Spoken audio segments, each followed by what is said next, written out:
अस्सलामु अलैकुम वरहमतुल्लाहि वबरकातुहू। दोस्तों, उम्मीद करता हूँ आप लोग ईमान और सेहत की सलामती के साथ होंगे। एक बार फिर दिलचस्प और नई वीडियो के साथ मैं आपकी खिदमत में हाजिर हूँ। दोस्तों, आपसे गुजारिश है वीडियो में हमारे साथ एंड तक रहिएगा ताकि बात मुकम्मल समझ आ सके।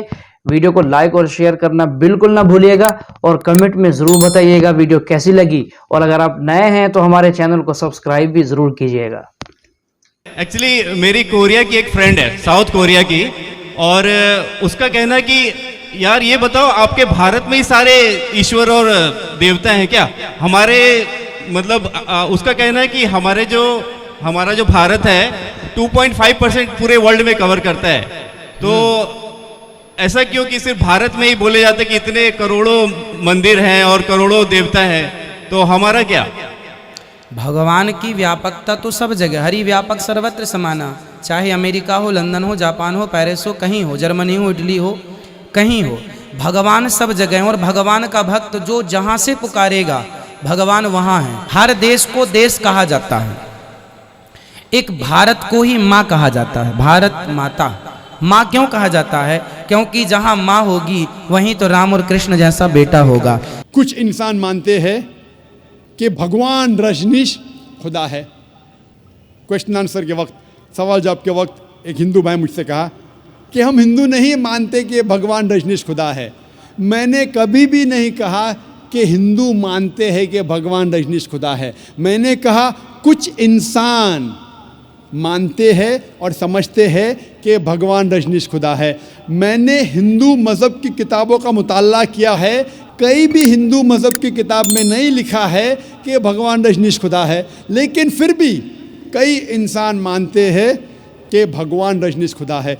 अभी हम जांचेंगे सूरे इखलास की बुनियाद पर ये भगवान रजनीश सही खुदा है कि नहीं। सबसे पहला इम्तिहान, कुल हुवल्लाहु अहद, कहो कि अल्लाह एक है। क्या रजनीश एक था? हम जानते हैं कि कई इंसानों ने कहा कि मैं भगवान हूँ, मैं ईश्वर हूँ, और खुसूसन इस हमारे देश में, हिंदुस्तान में हज़ारों इंसानों ने कहा है कि मैं भगवान हूँ।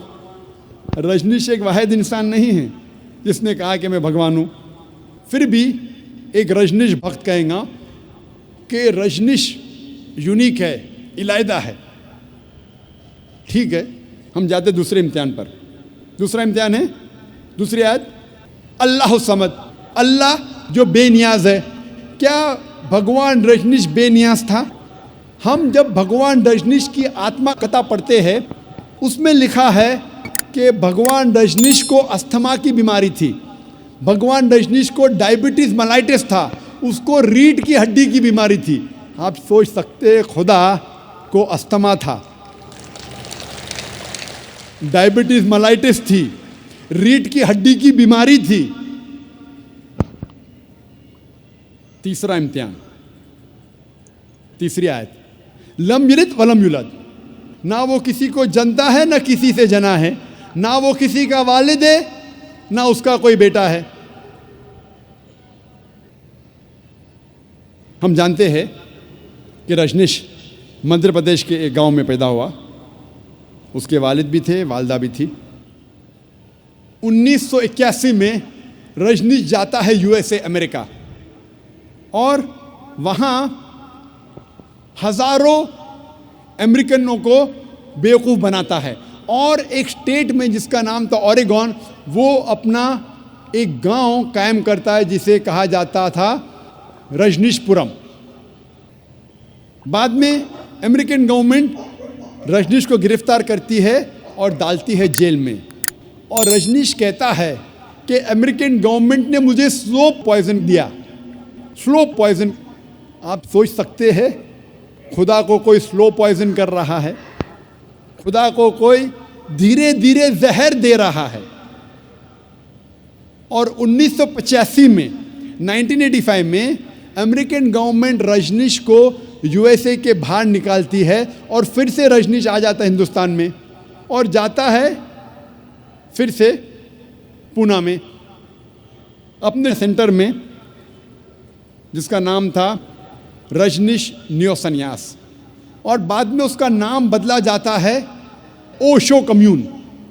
और जब आप पूना में जाएंगे उसके सेंटर में जिसका नाम है ओशो कम्यून, आप जब अंदर जाएंगे तो आप देखेंगे उसके समाधि पे लिखा है Osho never born never died but visited the earth from the 11th of December 1931 to the 19th of January 1990। भगवान रजनीश ओशो ना कभी पैदा हुआ ना कभी मरा, लेकिन वो इस दुनिया की सैर करने के लिए आया। इस धरती पे वो सैर करने के लिए आया 11 दिसंबर 1931 से लेके 19 जनवरी 1990 तक। ओशो ना कभी पैदा हुआ ना कभी मरा, लेकिन इस दुनिया की सैर करने के लिए आया 11 दिसंबर 1931 से लेके 19 जनवरी 1990 तक। उस समाधि पे ये नहीं लिखा कि भगवान रजनीश को 21 ममालिक का वीज़ा नहीं मिली थी। आप सोच सकते हैं खुदा दुनिया को सैर करने आ रहा है, घूमने के लिए आ रहा है और उसे वीज़ा की ज़रूरत। देखें आप वो डॉक्टर साहब कैसे जो है इन लोगों का गंद दिखा रहे हैं, इतना गंदा जहन है इन लोगों का। और जो एक अल्लाह की ज़ात के अंदर सिफ़ात हैं वो अल्लाह की ज़ात के अलावा किसी और के अंदर नहीं हैं, तो डॉक्टर साहब कैसे कुरान और हदीस से साबित कर रहे हैं? ईश्वर भगवान दुनिया की सैर करने के लिए आ रहा है और उसे वीज़ा की ज़रूरत। और आर्क बिशप ऑफ ग्रीस ने कहा अगर आप भगवान रजनीश को इस देश के बाहर नहीं निकालेंगे, हम उसका घर और उसके फॉलोअर्स का घर जला देंगे। और आखिरी इम्तिहान, चौथी आयत, वलम यकुल लहु कुफुवन अहद, उसके जैसा कोई नहीं। अगर आप खुदा या ईश्वर की बराबरी इस दुनिया में, इस कायनात में किसी चीज़ से कर सकते तो वो खुदा ही नहीं, वो ईश्वर ही नहीं। वलम यकुल लहु कुफुवन अहद, उसके जैसा कोई नहीं। अगर हम खुदा या ईश्वर की बराबरी इस कायनात में, इस दुनिया में किसी चीज़ के साथ कर सकते तो वो खुदा ही नहीं, वो ईश्वर ही नहीं। हम जानते हैं कि भगवान रजनीश आम इंसान जैसे, उसकी 2 आँख थी, 1 नाक, 1 मुंह, 2 हाथ, उसकी सफ़ेद दाढ़ी थी। अगर आप खुदा की किसी से बराबरी कर सके किसी चीज़ से इस दुनिया में, इस कायनात में, तो खुदा ही नहीं। मिसाल के तौर पे अगर कोई इंसान कहता है कि खुदा, ईश्वर आर्नल्ड श्वार्ज़नेगर से 1000 गुना ताकतवर है। आर्नल्ड श्वार्ज़नेगर को आप जानते हैं कि नहीं, जिसको टाइटल मिला था मिस्टर वर्ल्ड, दुनिया में सबसे ताकतवर इंसान, मिस्टर यूनिवर्स, कायनात में सबसे ताकतवर इंसान। आप जानते हैं कि नहीं आर्नल्ड श्वार्ज़नेगर?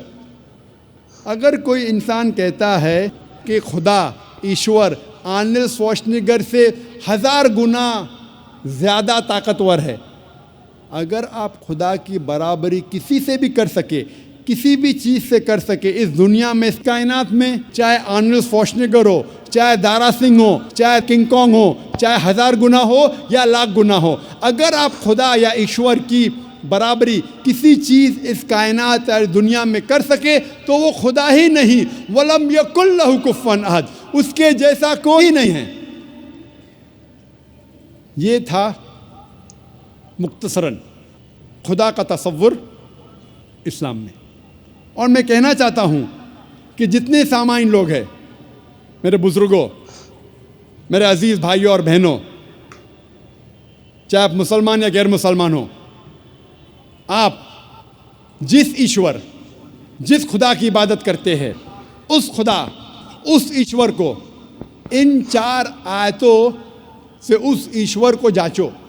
अगर ये चारों आयतों, ये चारों इम्तिहान पे उतरता है, आप जिस ईश्वर की इबादत करते हैं, आप जिस खुदा की इबादत करते हैं, तो वो सही खुदा है, वरना वो गलत खुदा है। ये 4 आयतों के मुताबिक आप जिस ईश्वर, आप जिस खुदा की इबादत करते हैं, मेरा आपसे कहना है, मेरे सारे सामाइन से, मेरे बुज़ुर्गों से, मेरे भाइयों और बहनों से, आप जिस ईश्वर, आप जिस खुदा की इबादत करते हैं, उसको जांचो इन 4 आयतों के मुताबिक अगर वो सफलता पाता है तो वो सही खुदा है, वरना गलत। इस्लाम के अलावा अक्सर मज़हब एक फ़लसफ़े में मानते हैं जिसे कहते हैं एंथ्रोपोमॉर्फिज्म। एंथ्रोपोमॉर्फिज्म के मानी खुदा रूप लेता है। और इस्लाम के अलावा दिगर मज़ाहिब अक्सर ये मानते हैं कि खुदा ने इंसान का एक बार रूप लिया। कुछ मज़ाहिब मानते हैं कि कई बार खुदा ने इंसान का रूप लिया। इसे कहते हैं एंथ्रोपोमॉर्फिज्म। और आप अगर गौर करेंगे तो उनका फ़लसफ़ा कहता है एंथ्रोपोमॉर्फिज्म में उसकी एक लॉजिक है, उस फ़लसफ़े का एक मंतिक है। और वो कहते हैं कि खुदा ईश्वर इतना पाक है, इतना दयालु है, इतना महान है, इतना निराला है, इतना मोहब्बत करने वाला है। ये खुदा इंसानों की तकलीफ़ को नहीं जानता, इंसानों की मजबूरी को नहीं जानता, इंसानों को किस बात का दुख है नहीं जानता। इसीलिए ये खुदा इंसान का रूप लेके इस धरती, इस ज़मीन पे आया, जानने के लिए इंसानों को क्या तकलीफ़ होती है, इंसानों की मजबूरी क्या है, इंसानों को किस चीज़ की तकलीफ़ है। सोचा जाए तो अच्छा फ़लसफ़ा है। खुदा ईश्वर इतना महान, इतना दयालु, इतना पाक, इतना रहमत वाला, वो इंसानों की तकलीफ़ों को नहीं जानता, इंसानों की मजबूरी को नहीं जानता, इंसानों को किस बात का दुख होता नहीं जानता। इसीलिए खुदा इंसान बना जानने के लिए इंसान के लिए क्या अच्छा है क्या बुरा है, ताकि वो इंसानों का कानून बना सके। सोचने के लिए तो बहुत अच्छा फ़लसफ़ा है। लेकिन मैं कहता हूँ कि अगर मैंने एक डीवीडी प्लेयर बनाया, मैं डीवीडी प्लेयर का खालिक हूँ, क्या ज़रूरी है कि मैं डीवीडी प्लेयर बनूं ये जानने के लिए डीवीडी प्लेयर के लिए क्या अच्छा है क्या बुरा है? क्योंकि मैं डीवीडी प्लेयर का बनाने वाला हूं, मैं डीवीडी प्लेयर का खालिक हूं, मुझे डीवीडी प्लेयर बनना ज़रूरी नहीं। मैं क्या करता हूं, मैं इंस्ट्रक्शन मैन्यूल लिखता हूं, मशीन को चलाने वाली किताब, मशीन को समझने की किताब, जिसे अंग्रेज़ी में कहते हैं इंस्ट्रक्शन मैन्यूल। मैं इंस्ट्रक्शन मैन्यूल लिखता हूँ कि अगर आपको डीवीडी को देखना है तो डीवीडी प्लेयर में डीवीडी डालिए और प्ले बटन दबाइए। अगर फास्ट फॉरवर्ड करने का है तो FF का बटन दबाइए, अगर रोकना है तो स्टॉप का बटन दबाइए। इस डीवीडी प्लेयर को पानी में मत डालो, ख़राब हो जाएगा। इस डीवीडी प्लेयर को ऊंचाई से मत गिराओ, नहीं तो ख़राब हो जाएगा। मैं एक इंस्ट्रक्शन मैन्यूल लिखूँगा, मुझे डीवीडी प्लेयर बनने की ज़रूरत नहीं। इसी तरीके से खुदा ईश्वर इंसान का बनाने वाला है, इंसान का खालिक है। ईश्वर खुदा को इंसान बनने की ज़रूरत ही नहीं। वो क्या करता है, ईश्वर खुदा एक इंस्ट्रक्शन मैन्यूल भेजता है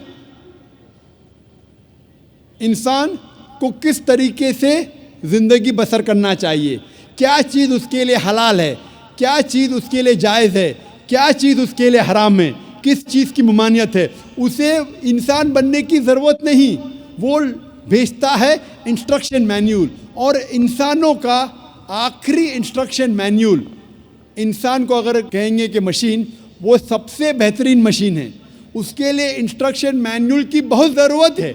जितनी कॉम्प्लिकेटेड मशीन, जितनी पेचीदा मशीन है, उतनी ज़रूरत है इंस्ट्रक्शन मैन्यूल की।